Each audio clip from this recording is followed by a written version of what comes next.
Hey everyone, thanks for joining us again on the Reality 2.0 podcast. I am Katherine Druckman. I'm joined by Doc Searls and Petros Koutoupis, who you'll know from our previous episodes. Today we're going to talk about something near and dear to our hearts, and that is podcasting. We're going to talk about podcasting and a little bit of radio. Doc's a bit of an amateur radio historian, would you say? Yeah. And amateur for sure. I'm not getting paid for it, so that there you go. So someday maybe we'll go pro. But before we get started, anybody wants to pay me for that, I'm game. All right. Yeah. Hey, me too. I mean, I don't have much to add, but if you want to pay me to do it, I'm all ears. So before we get started, I thought I would give another plug for our soon-to-be launched newsletter. You can visit us at reality2cast.com and click the newsletter link to sign up. And as soon as we're ready to start sending them out, you will get one. And we already have subscribers. So thank you to all the people who have signed up. We appreciate it. You're welcome. Yeah, thanks that one guy, Petros. Our inaugural subscriber. Thanks to all the people who have subscribed who we don't actually know. That's even cooler. So please visit us and sign up. And anyway, let's take it away. So Doc, you just had some thoughts about actually podcasting. I thought of, we often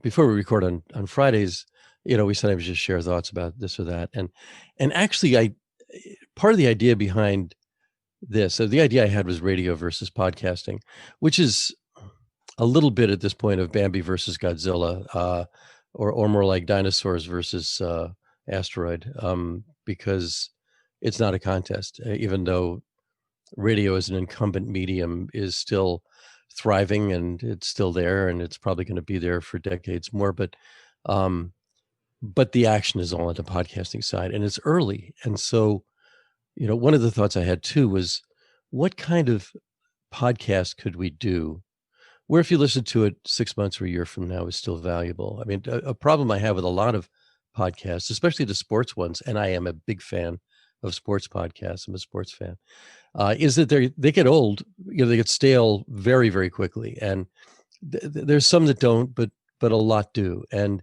I think this is just an amazing topic to watch right now, because I think, two of the things that I think are just hugely indicative is that the Spotify which is already together with some other streaming services, just completely devastating music radio.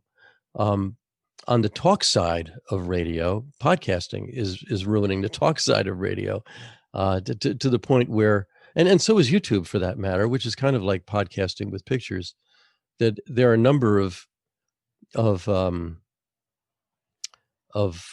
regular YouTube podcasts or video casts that I've never seen. One is Ben Shapiro, who's conservative commentator, who get 50 or so more million or more viewers and listeners, which is just massive. I mean, those are great numbers for Super Bowl grade television. And television is in a similar pickle, actually. Broadcasting in general is in the same pickle. And the bug, what used to be a feature is now a bug. This is something that came to me in the form of something my youngest son asked when he was 15. He's going to turn 24, I think tomorrow. Maybe is it today? I don't know. It's the 10th. Is it 10th yet? No, it's tomorrow. He'll turn 24. But when he was like 15 or so, he asked me after we went to Radio Shack to buy a radio in New York, when we were just getting an apartment in New York. He said, and there were no radios at Radio Shack, and now there's not even any Radio Shack. But he said, what is the point of range and coverage with radio? Because to him, what was normal was the internet, and any radio station that was worth anything, you could also get on the internet, and you could get anywhere in the world. So what's the point of something that fades when you leave town or leave the region? And when I was growing up, and for the most of the history of radio, the bigger the better. And the bigger was, you covered a few more counties. Or on older AM radio, you covered whole parts of the country at night because your signal bounced off the sky. where Petros is from, and is right now in Chicago, WLS, WGN, WBBM, and WMAQ were the four 50,000 watt clear channel stations with the biggest transmitters and most efficient antennas in the country. And they covered the whole middle of the country. My mother, growing up in North Dakota, listened to WNAX in South Dakota by day, and then they listened to WLS, world's largest store, or WGN, world's greatest newspaper, at night. and that's what life was in the prairie states, and that was civilization. Well, that's over. Those stations, you can still pick them up in those places, but it doesn't matter. What matters is it's all on the internet. So anyway, but we could go down any number of rat holes there. But the biggest thing I think is that might be worth talking about is Spotify just paid $300 and some million to $200 million for The Ringer, which is a bunch of sports podcasts plus a few other things, sports and entertainment. They paid $100 million for Joe Rogan. Sirius XM, which is satellite radio, but is also getting into podcasting, bought the Stitcher, which started out as a radio tuner for the internet, which now does podcasts for $300 and some million. That's some big money. That's a big bet on the future. And that $300 and some million, you could buy the entire AM band in New York or Chicago for that. You could probably buy the whole FM band for that at this point. That's significant. Well, and yeah, I agree. I think what's driving this is not just accessibility and the internet bringing those podcasts and making them more accessible, but I think it's also the nature of on demand, right? You don't have to, tune into a program at a specific time to be able to catch whatever content you want to listen to. All you have to do is just stream it at your leisure, anytime, whenever, wherever. And it's just the convenience aspect, I think, is what's driving more of the demand. Yeah, it's also, I mean, I find myself wanting to do this on the radio. Like today, I had a dead car. I had to go drive around, didn't have the phone with me, or if I did, I didn't want to plug it in because it turned out the charger was the problem with the car that killed the battery. But anyway, I'm driving around and I want to hit the 30 seconds forward button on the radio, right? You can't do that. I wanted to hit it. I wanted to crank it up to 1.5 speed, right? Because something's going slow. You can't do that. You're doing it on their time, not your time. So the independence, which I think matters a lot to people, but probably especially to people in our constituency, people coming out of the free software and open source world where we're full of a lot of very independent characters. And I think those are also the people to a large degree that are behind podcasting. There's a sensibility there that's much closer to what we want in life than sitting still listening to a station, which is kind of stationary, right? It's kind of just sitting still there. There's sort of a beauty in the simplicity of podcasting too. And I think it lends itself to that sort of personalization. There's something about like a podcast app to me is just so usable. You tell it what you like and it just automatically appears there. And there's something extra usable about it, as compared to, let's say, video streaming apps and whatnot that I always struggle a little with. I find none of them has perfected the interface, I don't think. Whereas most podcast apps are pretty great. And I feel like it's inherent in the format. It goes all the way back. Well, you could tell us about the origins of, RSS feeds in the first podcast, but I think it's still true to that simplicity, and therefore it makes it such a pleasant experience, I think. Yeah. Another thing too, this just occurred to me, but the way apps are built now, they update themselves, right? They're constantly improving. They may not all improve according to the person with the phone or whatever, but they try to, right? They're debugging them all the time. They're adding features. They're moving them forward. And so you kind of depend on that. And you can't do that with a radio, right? It's just like the thing is stuck in the car. In fact, probably, I don't know what the percentage is, but it's probably north of 90% of all radio listening is actually in cars. And I should add, we don't even own a car anymore. Actually, no, we do in New York. We have one in New York, but it's sitting there. It hasn't moved in months, because we're not there, and it's just garaged. And in fact, the car we're borrowing and lost all its battery died because it actually sat still while the charger in the dashboard was leaking electrons. Where's that? And then you jack in the phone every night or whatever, and it updates itself on a more or less constant basis. That's it's made for a different world, but it's a world where we all have a lot more agency than we did when big companies decided what we needed. That's a good point. Yeah, I mean, I suppose it's that. So I've read a few things just about, we all know about the streaming wars, and Doc, you've mentioned something you call a peak subscription, which I always amuses me every time. Yeah. Every time I am tempted to subscribe to something new, either content or something else, I hear your voice in my head. Well, peak subscription now. I'm like, surely this is peak subscription. We'll see. But I've been reading about how podcasting is gaining a lot of market share and becoming more and more relevant in that streaming space. And and I just wonder how much of that is agency, how much of that is the agency it affords the listener, but how much is also just the nature of the distribution model, right? I mean, this podcast is available on platforms like Spotify. Spotify doesn't have to pay us for the content. I mean, not that our audience is so big that that we're going to command Joe Rogan money or anything, but by for the most part, most podcasts are not paid for by these streaming platforms. You don't have Netflix, signing some big content deal for the. I mean, that's starting to change, but historically has not been the case. For the most part, podcasts are supported by their own individual advertisers and sponsors, and it's up to the podcast producer to work that out. So, I think I can see why that would be such an appealing medium for these media giants to suddenly want to get a piece of.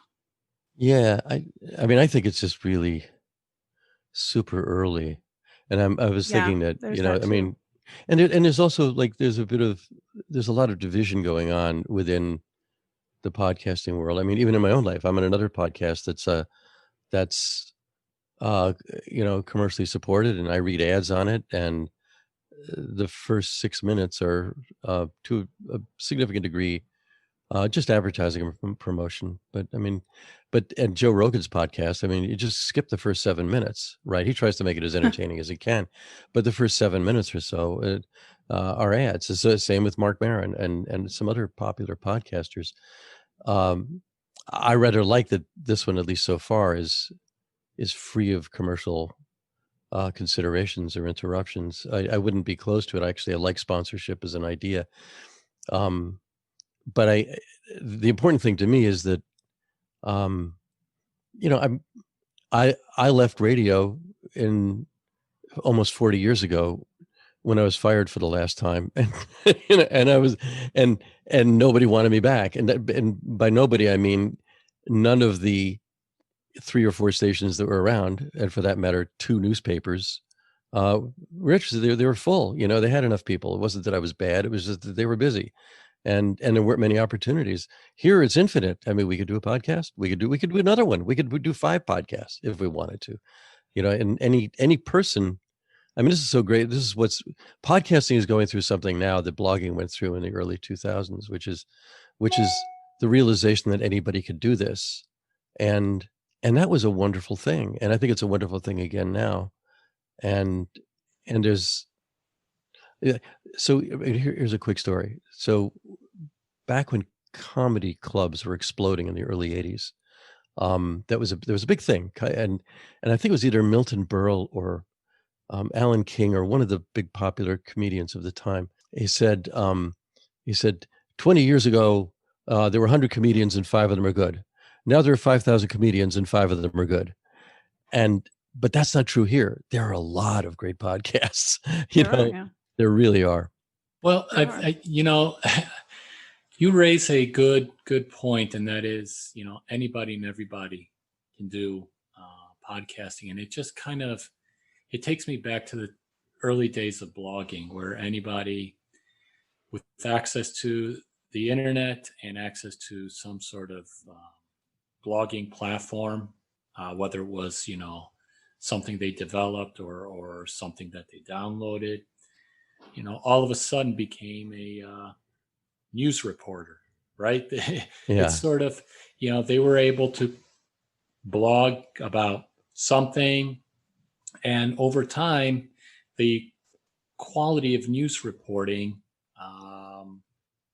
I don't even know how to describe this. It sort of tarnished the whole idea of how news was delivered. Right. And I wonder if the idea that anybody and everybody can throw out a podcast, if it would do the same to what actual radio took decades to build up. Well, I think that, I think obviously production value matters. It's funny. I was listening to a podcast we did in, I think, June of 2019, because, we had the same last week's podcast had Dr. Augustin Fu, who is an ad fraud researcher, and I highly recommend everybody check that out. But he did an episode with us in 2019, and I went back and listened to a part of it. And, the difference in our audio quality today versus then is huge. Yeah. It's massive. All of us got better mics. We all got better mics. I probably got better at editing. Who knows? But it matters, just as it matters, with any kind of online content. The quality of the content and the quality of the production do matter.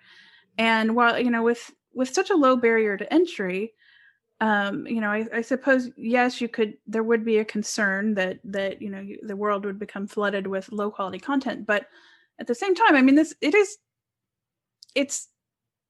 a lot of work. It's a lot of work to produce something that I think the audience should know that you do most of the work. You really do. I mean, this is my weekend. Katherine is the alpha on this thing, and she does the work. I do a lot of editing, yeah. But that said, I think the interesting thing right now is that because people are spending more time at home, people have the time to put into that kind of production value and to put into putting together a really high quality episode, I think, and at the same time, people are spending more time at home or in other isolated environments, whatever that may be, and listening to more podcasts. And that has to be contributing to this recent sort of gold rush or whatnot that we're seeing in podcasting. Because if you compare media coverage of podcasting, or just, podcasting stats, or ad revenue statistics, that sort of thing, from today versus just a couple of years ago, I mean, there is clearly something going on. And I think some of it may be pandemic related, but I don't think all of it is. And it's interesting to kind of unpack, because podcasting is not new. I probably listened to more podcasts 10 years ago than I do today, which is, just anecdotal and based on my own personal situation and, my lack of commute today. But I don't know. Again, it's not new. And yet at the same time, it feels very new right now. Like it's entering a new phase of growth that is very interesting. We can actually date the birth of podcasting to a couple of things. And first is Dave Weiner and RSS 2.0, which allowed somebody to attach a file in such a way that podcasting happened. I don't want to get too technical about it because I will make a mistake, but it was in that. But here's an interesting fact. I think it was an IT Garage, which is a now deceased and not even maintained because it's only in the Internet Archive. But I think it was sometime in September of 2004. I wrote something that said, I want people to notice that if you search for podcast, I think it was either podcast or podcasting, that Google brought up 24 results. And I predicted that in a year it would bring up thousands, and in another year it would bring up millions. Well, now it's billions, right? It's got to be at least billions. But that was what, 16 years ago, right? And it's not like podcasting hasn't been around. Here's an interesting thing. I think what I like about this right now is we don't have to. We're not stuck inside of Apple or Spotify or one of these other places, right? I mean, I don't even know where we post this or how we post it. What Everywhere. matters is what's well, that? I can tell you. I can give a little plug to our Go for the it. platform. I mean, I doubt they're listening, but they seem like nice people. I'm in their Slack. We host on Fireside FM, which is pretty friendly. I don't even remember at this point how I found it originally, but yeah, they have a nice interface, nice features, and it is there. Then from there, syndicated all over. I mean, if there is a platform, you can probably find us on it. You could, I believe you can still ask Alexa to find it for you and play it. Although I don't know, because as we've discussed, I do not have one. I don't have one of those devices. But yeah, you can get it all over. And to Petros's point earlier, there is a very low barrier to entry. It doesn't require a lot of technical skill to get set up and get your podcast out there. Sticking to a schedule, on the other hand, is a whole other conversation. But yeah, I mean, click a few buttons and there you are, all over the internet, where all the listeners are, where Amazon, Spotify, Apple, iTunes, and then we, because of our open source origins, we have a good chunk of our listeners listening through old school podcasting apps like Gpodder and that sort of thing, where really all you need is our RSS feed and you're good to go. So I want to ask you, Petros and Catherine, do you still listen to any radio? And can you name any stations that you actually listen? Okay. Yes, I actually tell us about it. I only listen to Sirius XM radio. I can't live without it.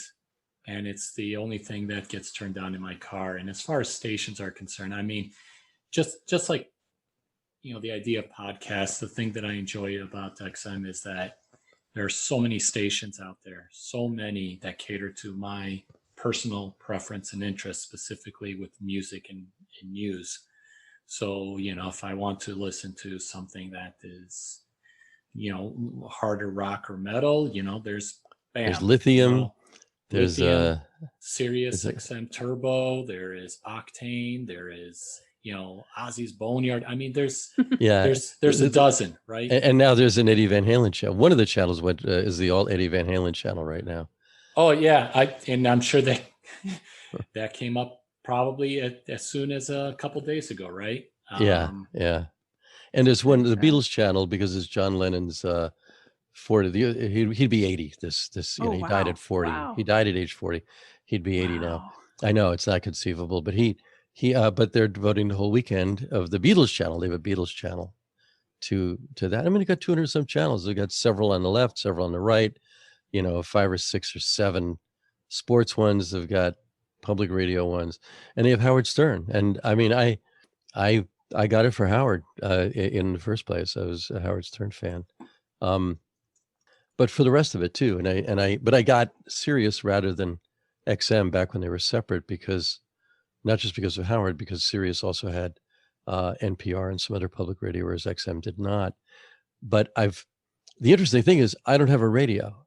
I just get the stream. I pretend to have a radio. I mean, we actually do have a radio. It's in a box. It's in New York in a box. I don't have a car anymore. So there's nothing to put in a car. But that's, Sirius, I don't know, has 20 some million listeners. And what about you, Catherine? Are you? I used to listen to a lot of Sirius XM actually. But since I rarely drive, I still subscribe, but I listened to it briefly, a couple of days ago in the car when I had to run an errand, but, yeah, it's, I rarely listen to it. But full disclosure, I don't listen to a lot of podcasts, which is funny because here we are creating one. But how dare you? I know, but it feels wrong. But you actually have a day job, and you spend probably another at least 2 hours a week besides this Oh God. Oh, it's editing so of much that. more than that. Yeah, I know. But That's yes, terrible. yes, Yeah. yes. I am kind of busy. So, my media consumption tends to be, I don't know, so, television stuff that's, Yeah. not audio. I used to listen to a lot of audiobooks too, and I just, the difference for me has just been the lack of time in my car. That's when I listened. That was my designated podcast and audiobook time. And I just don't have that anymore, which is great because, I can do all these other wonderful productive things like working and producing this podcast. So hey, Yeah. win-win. But You're on the um, production side of this thing. Yeah, I know we keep saying in the car, but at least for the listeners, I just also want to make mention that things like Sirius XM, internet radio. I mean, obviously you don't have to be in the car no, of to course be not. able to Yeah. listen to it. Although I will admit that I do stream Sirius XM through my computer or my phone, during work hours. But when I'm so focused at work, I find it extremely difficult to focus or pay attention, and it ends Yeah, up me too. becoming background noise more than anything else. So even if I do want to listen to a podcast or Sirius XM program, it's an impossible task. I've noticed Yeah. with Sirius that they have like if you're listening to music, like let's say you're on the Eddie Van Halen channel of the moment, and if you listen to the radio in the car, or if you have one at home, you're hearing a stream, you're hearing a live stream. But if you're listening on the app, it will take the song from the beginning, which is a major difference. And if you hit pause, it pauses it. It doesn't have a huge pause. I mean, it will forget it after a while, but you can actually, the front doorbell rings or something, you hit pause and you walk to the door and you come back and you can pick it up where you were. At least that's my perception of it. Is that right, Petros? Yes, it Yeah. is. Yeah. It can be convenient. Yeah, it's an important difference. So here's I'm going to go back to radio for a minute because there's one of the advantages of radio is that the coverage of an AM or an FM station is a lot larger than a cell. And if the cell system goes down and you don't have any Wi-Fi, you are off the net, right? If you have a portable device that you're listening with. So your radio that is your phone or your pad is disconnected. Whereas if you have a real radio, like a real portable radio, and you can still get an AM or an FM station, you're still there. So the idea there is that if there's a real emergency, like you're in the Gulf Coast right now and there's this hurricane coming, and if the cell system goes out, you can still get WWL in New Orleans, which is the big station there that covers the whole Gulf and much of the middle of the country at night. And it just did a heroic job during Katrina, and that's still there. You still have these big stations here and there that may stay on the air because they have the equipment to do it. But that's a pretty rare thing. But there are parts of the world where there is no cell coverage. So there's a station in Canada, CBK, on 540 AM in Watrous, Saskatchewan. And I mean, Saskatchewan is bigger than Texas, I think. And this station covers all of Saskatchewan and most of Canada, like a big part of Canada, day and night. It's at the bottom end of the dial, which is better for AM. But it basically covers from the Rockies to Hudson Bay. And I don't think the CBC is ever going to take that off. They've taken off some other AM stations because nobody's listening to AM. But in those giant prairie provinces, there's still an advantage to that. But if you've got a satellite radio and CBC is on satellite, that kind of covers it too, right? So it covers a lot more territory than this giant radio station does. So I'm just sort of raising some of the exceptional, like I'm around a lot of radio conversations among old engineers, and people are trying to keep radio going, and they're only talking to each other. Whereas out here in the rest of the world, we're talking about podcasts because podcasts and streams are a happening thing. Well, there is something to be said, for the level of freedom that radio affords. It's a higher barrier to entry for producers, but a very low barrier to entry for consumers. A radio is a pretty inexpensive thing. It doesn't even require that much power, and and you can get access to a broadcast that is potentially there's certainly no tracking involved. You know what I mean? And where I'm going with this is things like political radio, Radio Free Europe, or there was I'm going to mess this story up and this is going to be awkward, but there was a radio station that broadcast, it's a radio piece, something that broadcast from the Mediterranean into like the entire Middle East. Oh, that could be. Yeah. Everybody Google that. It's a great story, and if I attempt to tell it, I will. Was it a pirate or was it a? I think it's some sort of pirate radio. I don't know. I remember having this conversation while I was driving around in Israel. And, you drive around parts of northern Israel and you can pick up radio from Turkey. You can pick up radio from Lebanon and from Jordan and from Syria. And, it's kind of fascinating because, you think when you think of the political differences between those areas, the barriers, the borders are quickly broken down by a radio signal. So you can, communicate very freely over radio, where you maybe can't with a podcast, not in the same way. On AM, there's the two things that sort of govern the coverage are ground conductivity for coverage along the ground, and then skywave, which is bouncing off the sky, which only happens at night. And in the U.S., the limit for power is 50,000 watts. That's generally considered that's really huge. There are stations up to 2 million watts in Saudi Arabia, in Hungary. There used to be ones in Germany and France. They've since gone off the air. Because if you're putting 2 million watts out, you're actually sucking like 3 million or more off the grid, and that's pretty expensive. So, because there's a kind of an efficiency loss. But that's one of the reasons I know in the Middle East, some of the stations there have massive coverage, and that's sort of interesting. And seawater also makes a difference. The seawater is the most conductive thing there is. So, for AM signals. So stations on the coast, or stations that broadcast from the edge of the ocean, cover enormous territories that are adjacent to the ocean. Like in Santa Barbara, where I live, the stations from San Diego and Tijuana come in like locals, even though they're over 200 miles away, because there's nothing but seawater between us and them. But then again, that's like a big deal in radio, but it's irrelevant on the internet.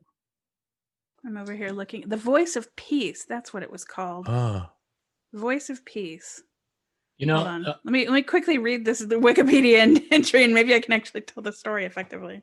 Carry on. all this talk about radio, and I don't mean to derail the conversation, but now that we're in October, it reminds me of those old stories, and I did a quick Wikipedia search to refresh my memory, but of those old Russian radio stations, like there's this one nicknamed the Buzzer, and it's like UVB 76.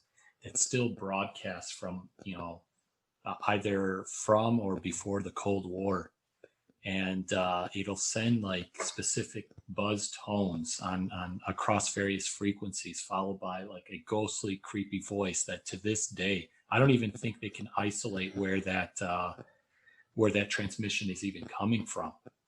And I wonder. The Soviets were brilliant at doing jamming and lots of other things. They had one station. It had a very weird transmission system that looked like a bunch of high power lines all in a row, and they beamed a signal like straight at Europe, and it was like a multi-million watt signal that just kind of blasted across Europe. But when they jammed Voice of America and Radio Liberty and some of the other U.S. news or propaganda sources, whatever, they would do it with this kind of buzzy sound. I mean, it was like I can't even imitate it. It was kind of a little bit like low frequency feedback looping over and over itself all over the place. But there was go ahead. Sorry. Well, I was going to say, so the radio thing that I was thinking of, it was called the Voice of Peace, and and it was broadcast from a boat in the Mediterranean, starting in the early 70s, and it went for 20 years apparently. And it kind of introduced pop music, I think, to Israel and the rest of the Middle East. And it was largely, I think, British DJs and whatnot that would actually come onto this boat. Or at least that's the impression I get. And but the supporters were interesting at the time, especially when you think of, I don't know, the political climate now. It's much different. But apparently, like you mentioned John Lennon earlier. John and Yoko signed posters as fundraisers for this Voice of Peace thing. I don't know, interesting stuff. But the point being is that it's such a completely different thing than podcasting. There's no real equivalent, in the online streaming world where you could be that much of a rebel, or at least, I mean, maybe there is, but I don't know. I don't know. I think if you wanted to broadcast into a region that did not want you to share your content, I think it would be a whole lot more difficult using podcasts as a medium. Yeah. So that's who we have to blame for introducing pop music to that world. Yeah, probably some guy on a boat in the Mediterranean. It's important to note that in the history of radio, the U.S. and to a lesser degree Canada and Mexico, but had no, it was entirely private broadcasting. There was no state broadcasting, whereas in most of the other countries in the world, broadcasting was a state affair. The Netherlands, Germany, France, all those places, probably Israel too. I don't know. I'm not familiar with that one, but there was a state broadcasting system, and that's all there was. And one of the reasons that, when the Beatles took off in the early 60s, early to mid 60s, it was not because the BBC was playing them, and it was before Radio Caroline and Radio Laser and the other pirate stations came along. It was mostly Radio Luxembourg and Radio Monte Carlo, which were in two tiny countries, but had giant transmitters that beamed right toward the UK, because there were lots of people there and for that matter, in France and other places, that wanted to hear rock and roll. They wanted to hear popular music. They didn't want to just hear, boring farm reports and, state whatever, they wanted to hear this other stuff. And that really, broke things open to some degree. Actually, they made a movie about that about 11 years ago. Pirate Radio. Pirate Radio. Yeah, with Philip Seymour Hoffman. That's one of the ones that I've started to watch several times, and then something else came up, and I haven't finished. I have the same problem. Yeah, exact same problem, same movie. Yeah, I've never seen the whole thing. I started watching it, and you have to start watching it from the beginning again to see what was that about again. Yeah. Someday I'll get through it. I mean, it's a good movie. I just circumstance. Yeah. I mean, what little I saw of it really captured some of what the spirit of radio was. I mean, if you remember, probably you guys are young enough to only see it in reruns, but there was this radio show, a show about a sitcom called WKRP in Cincinnati that wickedly captured what it was like at a competitive but lesser radio station in a medium market, and what that was like, and the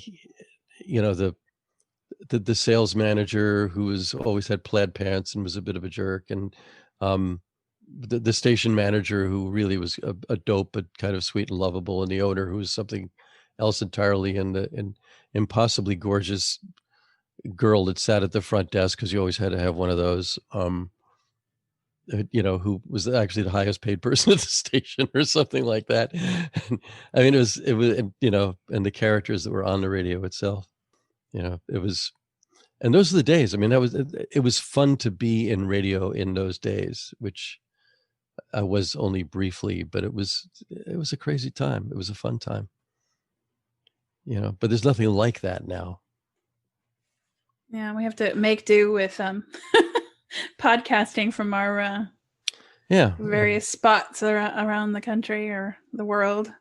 But I mean, there is that, we don't have to travel to a boat in the Mediterranean to broadcast our no, we don't. I mean, podcast. I was thinking the first cost of doing this is the hosting service, right? I mean, and you know, we're working for free. So, but you know, and you're probably using Audacity to pull this thing together. Yep, right? I do That all the costs editing nothing. with Audacity. Right, and that costs nothing. Our microphones cost something, but we use them for other things now. You kind of need a good mic. Yeah, you really do. Yeah. It costs a lot of her time. Yeah, it costs a fair amount. I mean, but to be fair, you know, it's time that I would spend thinking about the things that we discuss anyway. So yeah, I mean, it's, you know, we do this because we enjoy it, and we do it because we think that, I mean, for various reasons, you know, you know, we have ideas we want to solidify. We have ideas that we want to share. We have, you know, we have various causes that we like to talk about, and so, you know, to that end, it's not taking extra time that I wouldn't be devoting to those things anyway, I think. But yes. Yeah, I mean, it's you do have to be pretty committed to your content in order to put something out pretty regularly. Yeah, but it is inexpensive.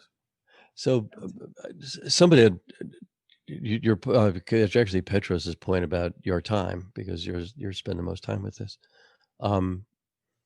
reminds me of what Jamie Zawinski said a long time ago. Jamie was named Mozilla. He was like employee number 3 or 4 at Netscape back in the mid 90s.